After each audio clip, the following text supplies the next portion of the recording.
Hay momentos en los que una guerra no comienza con una explosión, sino con un patrón. Un patrón que se repite en los radares, en las rutas de vuelo, en los horarios de despegue, en los aviones cisterna cruzando el cielo en secuencia, y sobre todo, en el silencio diplomático que deja de sonar como negociación y empieza a parecer ultimátum. Hoy, alrededor de Irán, ese patrón está tomando forma. Y lo inquietante no es solo lo que Estados Unidos está moviendo, es lo que está posicionando para usar en cualquier momento. En los últimos días, el ritmo se ha acelerado. El portaaviones USS Abraham Lincoln fue identificado operando en el Mar Arábigo. Al mismo tiempo, el USS Gerald R. Ford se desplazó hacia la región del Mediterráneo, cruzando Gibraltar y ampliando el abanico estratégico estadounidense. Dos grupos de ataque activos en la misma ecuación no son simbología, son opción. Y cuando una superpotencia crea opciones, está reduciendo dependencias. Dependencia de bases fijas, dependencia de gobiernos anfitriones, dependencia de una única ruta operativa. El tablero se vuelve más flexible y precisamente por eso más peligroso. Pero es en el aire donde el mensaje se vuelve aún más claro. Presencia es imagen, capacidad sostenida es otra cosa. Si ves cazas aislados, es demostración. Si ves cazas acompañados por aeronaves de reabastecimiento, sistemas de mando aéreo, plataformas de inteligencia y alerta temprana, eso no es demostración, es arquitectura. Movimientos recientes indicaron el despliegue de F-35A desde la RAF Lakenheath en el Reino Unido, respaldados por un paquete robusto de reabastecimiento en vuelo. Eso no sirve para una visita diplomática, sirve para permanencia prolongada, alcance ampliado y repetición de misiones. Y no es la lista de aeronaves lo que importa, es la combinación. F-35 para penetrar entornos disputados con menor exposición, plataformas de alerta temprana para coordinar el espacio aéreo y controlar el ritmo, aviones cisterna para sostener operaciones continuas, portaaviones para garantizar libertad operativa, incluso si el entorno político se vuelve inestable. Y aquí surge la primera pregunta que lo cambia todo. Si todo esto está siendo colocado en posición, ¿qué es lo que todavía falta? Porque cuando Estados Unidos se prepara para un golpe rápido, generalmente busca dos cosas al mismo tiempo: presión militar y salida política. Y esa salida, en este momento, está concentrada en Ginebra. Hubo conversaciones indirectas, hubo lenguaje diplomático sobre principios y estructura, pero no hubo un avance decisivo. Y en crisis como esta, la ausencia de avance es tan importante como una ruptura. Mientras las conversaciones continúan, el reloj avanza. Y aquí existe un detalle estratégico que muchos pasan por alto. Cuando Washington moviliza fuerzas a este nivel, no está hablando solo con Teherán, está hablando con aliados, con mercados, con adversarios estratégicos. Está intentando reducir el tiempo como variable favorable para Irán. Porque si el régimen cree que puede ganar semanas, aplazar decisiones o diluir presión, la acumulación militar sugiere otra cosa. Cada día extra ahora aumenta el riesgo. Y el problema es que esto no depende solo de dos países. Israel observa con atención calculada. Los países del Golfo miden impacto y exposición. Europa teme el choque energético. Rusia sigue los acontecimientos sabiendo que el equilibrio regional podría cambiar de forma drástica. No es un enfrentamiento aislado, es una estructura entera bajo tensión. Y entonces llegamos a la pregunta que transforma movimiento en amenaza real. Si el ataque llega, ¿qué tipo de guerra inaugura? ¿Una campaña aérea limitada para forzar concesiones? ¿Una escalada regional con múltiples actores? ¿O una guerra larga que comienza quirúrgica y termina impredecible?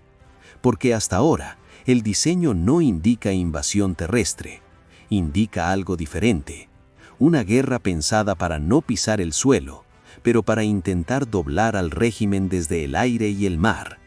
Y esa elección es precisamente lo que vuelve el escenario más inestable, porque si el primer golpe no produce el efecto esperado, el siguiente paso deja de ser solo militar, se vuelve existencial. Y cuando un conflicto entra en la lógica de la supervivencia, ya no responde a comunicados ni a discursos diplomáticos, responde a escaladas. Y es exactamente en ese punto cuando el patrón deja de parecer preparación y empieza a parecer cuenta atrás. Si Estados Unidos está posicionando el martillo, Irán está intentando reforzar el yunque.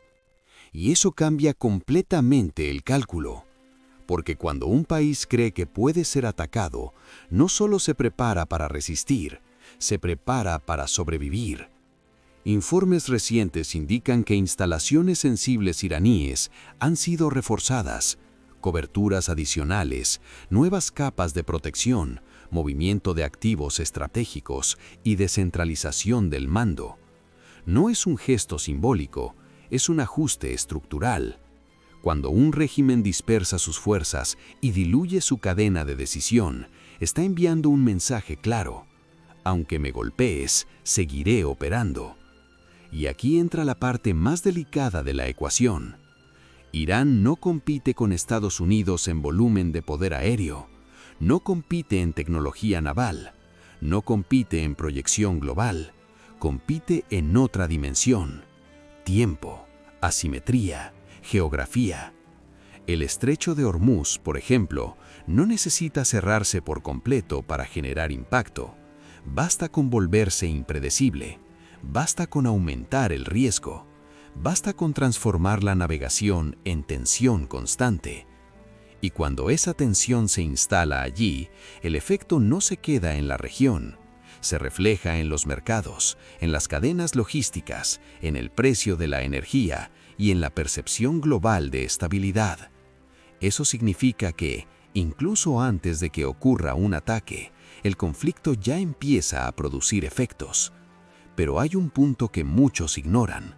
Cuanto más acumula Estados Unidos fuerza visible, más empuja al régimen iraní a interpretar el escenario como algo mayor que una simple negociación nuclear. Y cuando un régimen comienza a percibir una amenaza existencial, empieza a actuar como tal. Eso cambia completamente el tipo de respuesta. Porque si el objetivo estadounidense es únicamente forzar concesiones nucleares, todavía existe margen para contención. Pero si Teherán concluye que el verdadero objetivo es debilitar o incluso derribar al régimen, el conflicto deja de ser diplomático y se convierte en lucha por supervivencia. Y los conflictos de supervivencia rara vez son limitados. Es aquí donde el escenario empieza a volverse inestable. Mientras las conversaciones continúan en Ginebra, el reloj avanza en dos direcciones distintas. Para Washington, cada día sin avance concreto aumenta la justificación para actuar. Para Teherán, cada día sin ataque es tiempo para reforzar posiciones y ajustar defensas. El tiempo se convierte en arma, y cuando el tiempo se convierte en arma, el error de cálculo se transforma en riesgo estratégico. Ahora piensa en la decisión en Washington. Atacar puede parecer demostración de fuerza. No atacar puede parecer retroceso tras una movilización masiva. Y el peor escenario político es movilizar mucho y no obtener resultado. Esa es la tensión invisible detrás del despliegue militar.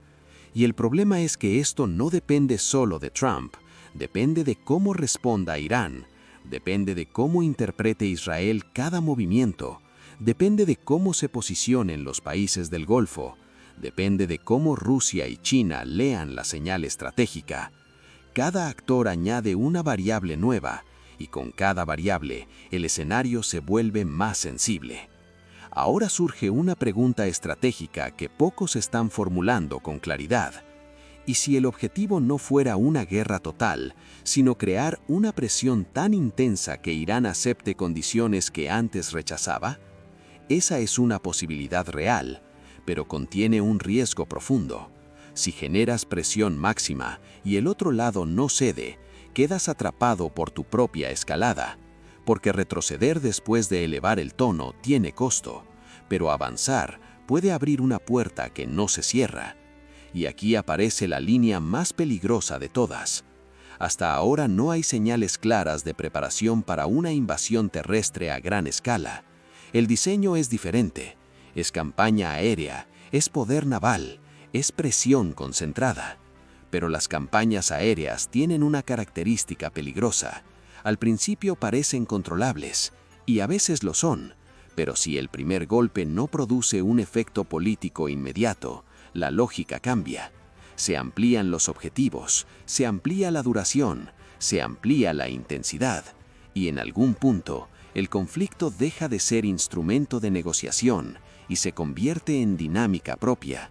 Y cuando una guerra adquiere dinámica propia, se escapa del plan original. Lo que hoy parece presión calculada puede transformarse en escalada acelerada. Y en ese punto, la pregunta deja de ser si va a ocurrir. La pregunta pasa a ser, cuando se produzca el primer movimiento, ¿quién responde primero y cómo? Porque es la respuesta, no el ataque inicial, la que define el rumbo de la guerra. Y es exactamente esa respuesta la que convierte una operación limitada en algo mayor. Existe una palabra que casi nunca aparece en los discursos oficiales, pero que define crisis como esta: credibilidad.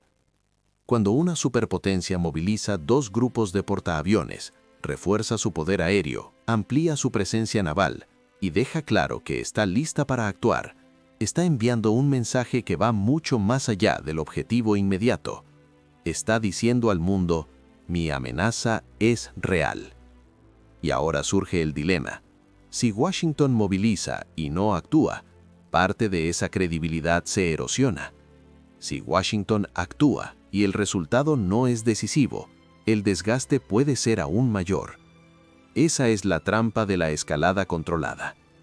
Mientras tanto, al otro lado, Irán también está jugando por su propia credibilidad. Ceder demasiado puede interpretarse internamente como debilidad. Resistir demasiado puede provocar precisamente el ataque que intenta evitar. Y cuando dos actores compiten simultáneamente por credibilidad, el margen de error se reduce drásticamente. Las negociaciones continúan, pero la distancia entre las exigencias estadounidenses y las concesiones iraníes sigue pareciendo significativa. El tema de las sanciones, el nivel de enriquecimiento, la supervisión internacional, todo forma un paquete que no es solo técnico, es político. Y aquí aparece un punto decisivo.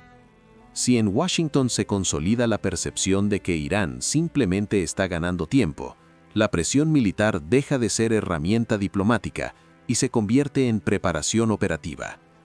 Pero si se interpreta que todavía existe un espacio real para acuerdo, la acumulación de fuerzas puede funcionar como la última palanca antes de la firma. El problema es que percepción no es certeza, y en crisis geopolíticas, las decisiones se toman sobre interpretaciones, no sobre garantías. Ahora amplía el foco. Israel observa cada movimiento con atención estratégica. Para Tel Aviv, la cuestión nuclear iraní nunca fue solo un debate diplomático, es una línea roja histórica. Los países del Golfo calculan con frialdad. Una guerra puede debilitar a un rival regional, pero también puede incendiar la propia vecindad. Europa teme un shock energético y una nueva ola de inestabilidad económica. Rusia observa con interés silencioso, porque un colapso del régimen iraní alteraría profundamente el equilibrio de poder en Oriente Medio y reduciría su influencia regional. Es decir, incluso si el enfrentamiento comienza entre dos actores, sus efectos se expanden en todas las direcciones. Y es aquí donde el escenario se vuelve aún más sensible. Hasta ahora, el patrón indica foco en poder aéreo y naval. No hay señales claras de una movilización masiva para invasión terrestre.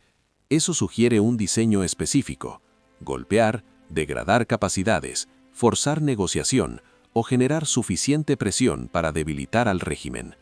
Pero este tipo de estrategia tiene una limitación: depende de resultados rápidos. Si el impacto no produce efecto político inmediato, el atacante debe decidir: ampliar o cerrar. Y ampliar implica riesgo, porque Irán no necesita ganar en el plano convencional para generar problemas. Puede recurrir a estrategias asimétricas, extender el conflicto de manera indirecta, explotar vulnerabilidades regionales y transformar una campaña aérea en un conflicto prolongado. Y es en ese punto donde surge la pregunta más importante de todas: ¿cuál es el objetivo final? ¿Forzar un acuerdo nuclear más estricto? ¿Imponer una derrota estratégica limitada? ¿O provocar un cambio estructural en el régimen? Cada objetivo exige un nivel diferente de intensidad. Cada nivel diferente de intensidad genera una reacción diferente. Y cuanto más ambicioso sea el objetivo, mayor será el riesgo de que el conflicto se escape del control inicial. Ahora, imagina el escenario psicológico interno en ambos países. En Estados Unidos, existe el cálculo político. Una guerra rápida puede presentarse como demostración de fuerza. Una guerra prolongada puede transformarse en desgaste interno. En Irán existe el cálculo de supervivencia.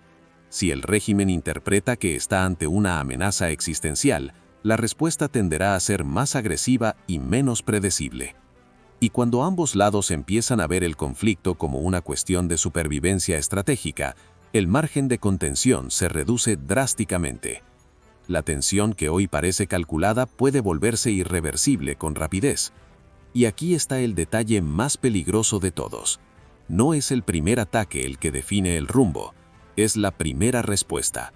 Porque el ataque puede planificarse, la respuesta puede ser emocional, estratégica o desproporcionada. Y una respuesta desproporcionada cambia completamente el ritmo de la escalada. Por eso, en este momento, el mundo no está observando solo movimientos militares, está observando una secuencia de decisiones que podrían redefinir el equilibrio de Oriente Medio durante años. Y cuanto más fuerzas se posicionan, más difícil se vuelve retroceder sin algún tipo de acción concreta. La pregunta ahora no es únicamente si habrá ataque, es si todavía existe un espacio real para evitar que esta movilización deje de ser presión y se convierta en punto de no retorno. Hemos llegado al punto en el que la movilización deja de ser únicamente militar y pasa a ser decisiva. Porque ahora no se trata solo de saber si habrá un ataque, se trata de entender qué tipo de mundo emerge después de la decisión.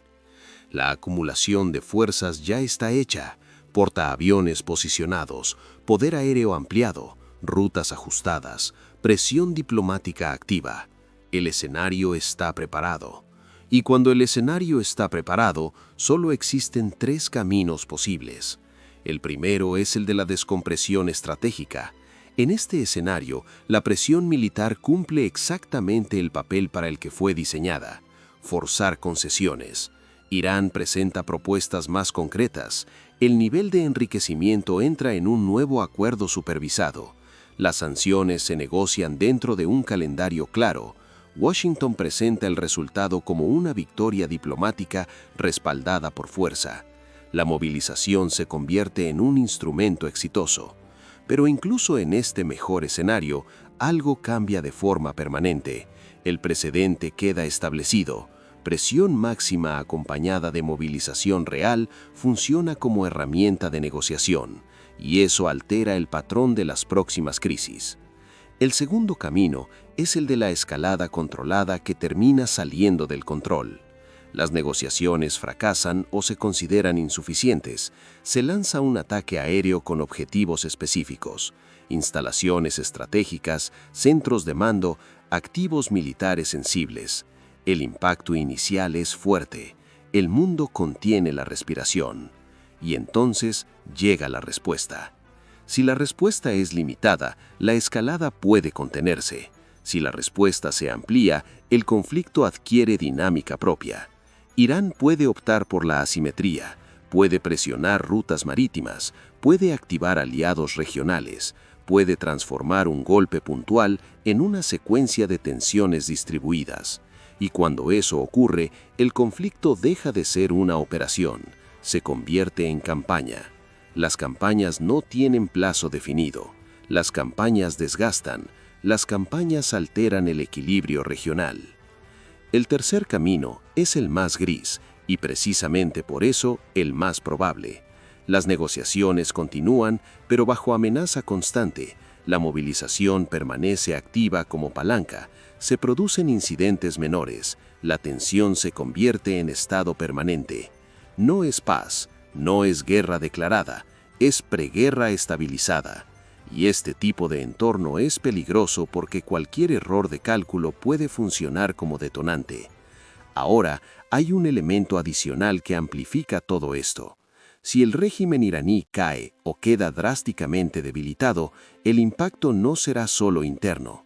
El equilibrio regional cambia, la influencia rusa en Oriente Medio se ve afectada, Israel recalibra su postura estratégica, los países del Golfo reposicionan alianzas, la arquitectura energética global siente el impacto. Si por el contrario Irán resiste y transforma la campaña en desgaste prolongado, la percepción del poder estadounidense puede ser cuestionada, y eso tiene repercusiones que superan Oriente Medio. Observa la magnitud de la decisión.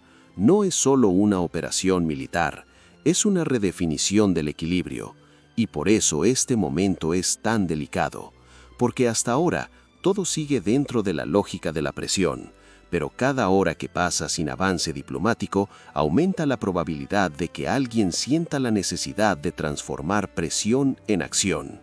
Y cuando la acción comienza, ya no depende solo de planificación, depende de reacción. Y la reacción es donde los conflictos se vuelven imprevisibles. La pregunta final no es solo si habrá un ataque, es si los líderes involucrados creen realmente que podrán controlar lo que viene después del primer movimiento, porque iniciar es una decisión, controlar es otra historia.